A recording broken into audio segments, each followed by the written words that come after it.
اعوذ باللہ من الشیطان الرجیم، بسم اللہ الرحمن الرحیم۔ السلام علیکم ورحمۃ اللہ وبرکاتہ۔ دوستو، جائز مقدمے کا فیصلہ اپنے حق میں کرنے کے لیے سورہ آل عمران کی ایک آیت کا وظیفہ۔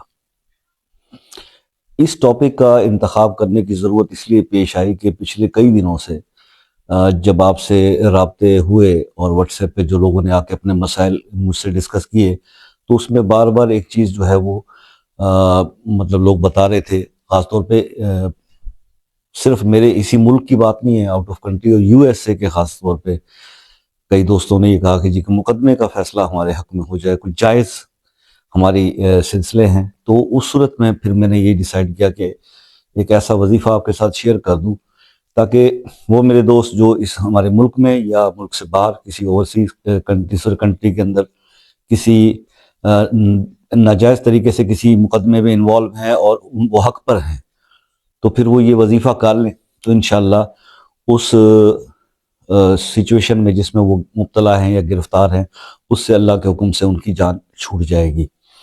یہ 11 دن کا عمل ہے سورہ آل عمران کی آیت نمبر 129۔ سورہ آل عمران آیت نمبر 129۔ اس آیت کو آپ نے 11 مرتبہ پڑھنا ہے۔ اب پڑھنے کا وقت کیا ہونا چاہیے جناب؟ اس کا صحیح وقت جو ہے پڑھنے کا وہ ہے اشراق کا وقت۔ یعنی اب اس معاملے میں کئی میرے دوست مجھ سے یہ شکوہ کریں گے، جی اشراق کے وقت تو ہم آفس میں ہوتے ہیں یا کام پہ ہوتے ہیں، تو یہ بھائی کوئی نہ کوئی پرسن تو گھر میں ہوتا ہے نا۔ اگر شوہر کام پہ گیا ہوا ہے تو بیوی گھر پہ ہوگی، اگر بیوی اور شوہر دونوں کام پہ گئے ہوئے ہیں تو والدہ گھر پہ ہوں گی۔ تو بہرحال یہ اشراق کے ٹائم پہ بھائی کرنے والا عمل ہے۔ اشراق کی نماز آپ پڑھ لیں، اس کے بعد آپ 3 بار درود ابراہیمی پڑھیں اور 11 بار سورہ آل عمران کی آیت نمبر 129 اس کو آپ پڑھیں، پھر 3 بار درود شریف پڑھیں اور اللہ سے دعا کریں۔ 11 دن یہ عمل کر لیں۔ کسی بھی مقدمے میں اگر آپ ناجائز طور پر انوالو ہو گئے ہیں، یعنی آپ حق پر ہیں اور حق کا اللہ ہمیشہ ساتھ دیتا ہے، دعا کرنے کا اور اس سے مانگنے کا، مدد مانگنے کا طریقہ کار جو ہے وہ میں نے آپ کو اس ویڈیو کے حوالے سے اس عمل میں ایکسپلین کر دیا ہے۔ کرنا آپ کا کام ہے، رہنمائی ہم نے دے دی ہے۔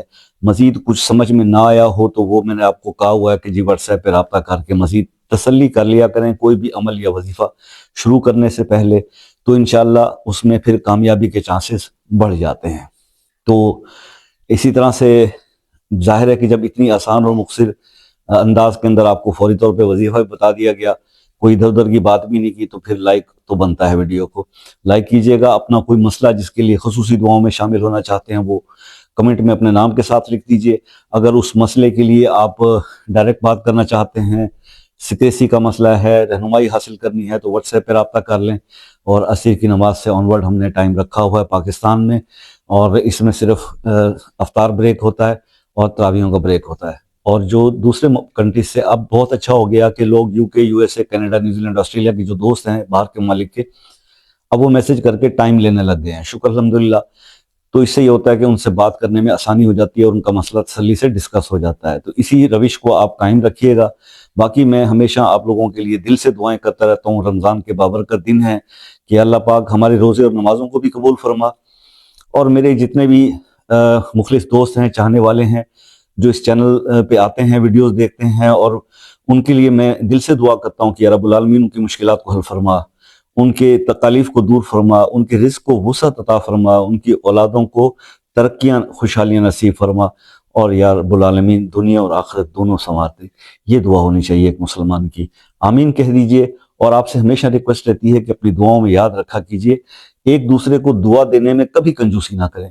کوئی لمحہ قبولیت کا ہوتا ہے، اور کسی وقت بھی اللہ پاک دوسرے مسلمان کے لیے جب آپ دعا کرتے ہیں اور بغیر کسی لالچ کے کرتے ہیں، بے لوس کرتے ہیں، تو وہ دعائیں اللہ پاک رد نہیں کرتے۔ تو اسی لیے دعاؤں کے لیے کہا گیا، اور ایک دوسرے کو کہتے رہنا چاہیے کہ دعا کیا کیجئے۔ تو دعاؤں میں یاد رکھیے گا۔ زندگی رہی تو نیکسٹ ویڈیو میں ملاقات ہوگی، تب تک کے لیے اجازت دیجیے۔ اللہ حافظ۔